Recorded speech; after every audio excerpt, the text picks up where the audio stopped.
मुझे श्री गौरव गोगोई से नियम 198 के अंतर्गत मंत्रिपरिषद में अविश्वास प्रस्ताव प्राप्त हुआ है। देश जल रहा है, जब मणिपुर विभाजित हो गया है तो प्रधानमंत्री को अपनी छवि की पड़ी है। इस प्रस्ताव की अनुमति दी जाती है।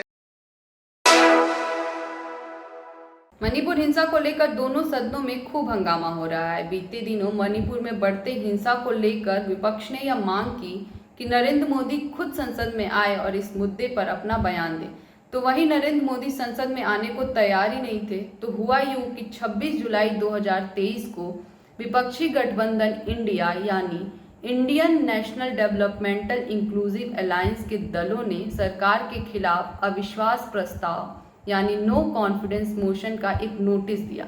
कांग्रेस की तरफ से गौरव गोगोई ने मोदी सरकार के खिलाफ अविश्वास प्रस्ताव का यह नोटिस दिया, जिसे 50 सांसदों के समर्थन के बाद लोकसभा स्पीकर ओम बिरला ने स्वीकार कर लिया।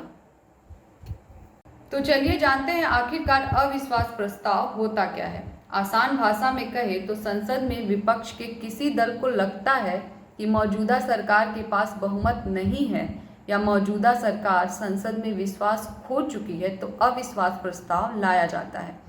कोई भी लोकसभा का सांसद अविश्वास प्रस्ताव पेश कर सकता है, लेकिन उसके पास 50 सांसदों के समर्थन का हस्ताक्षर होना चाहिए। अविश्वास प्रस्ताव पेश करने के 10 दिनों के अंदर इस पर चर्चा कराई जाती है।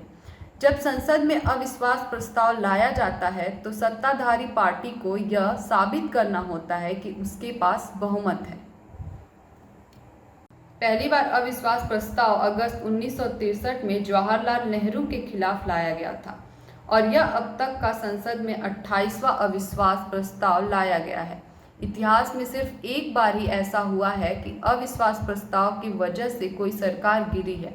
1978 में मोरारजी देसाई की सरकार इस प्रस्ताव से गिर गई थी।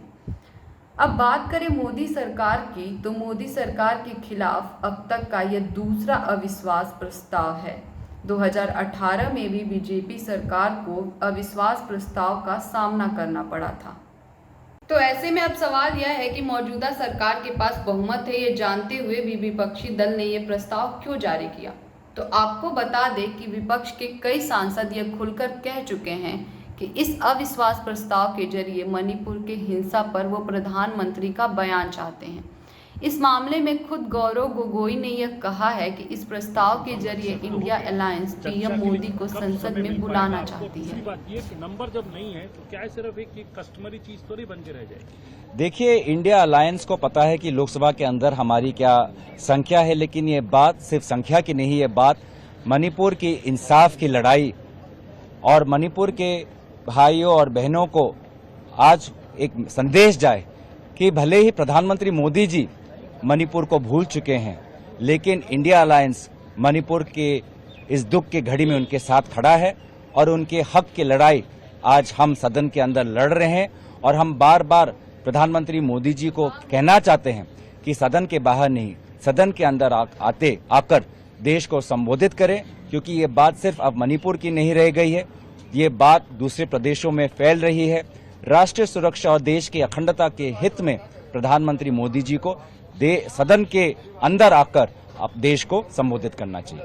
सर, वैसे तो आप कह रहे हैं इंडिया अलायंस तो इंडिया पार्टियां हैं, लगभग नंबर कितना आप लोगों का रहेगा जो हो, क्योंकि आपने ही इसको प्रपोज किया है, सिर्फ एक ही सिग्नेटरी हैं, तो और पार्टियां कितनी हैं जो इंडिया अलायंस के अलावा भी आपके साथ हैं?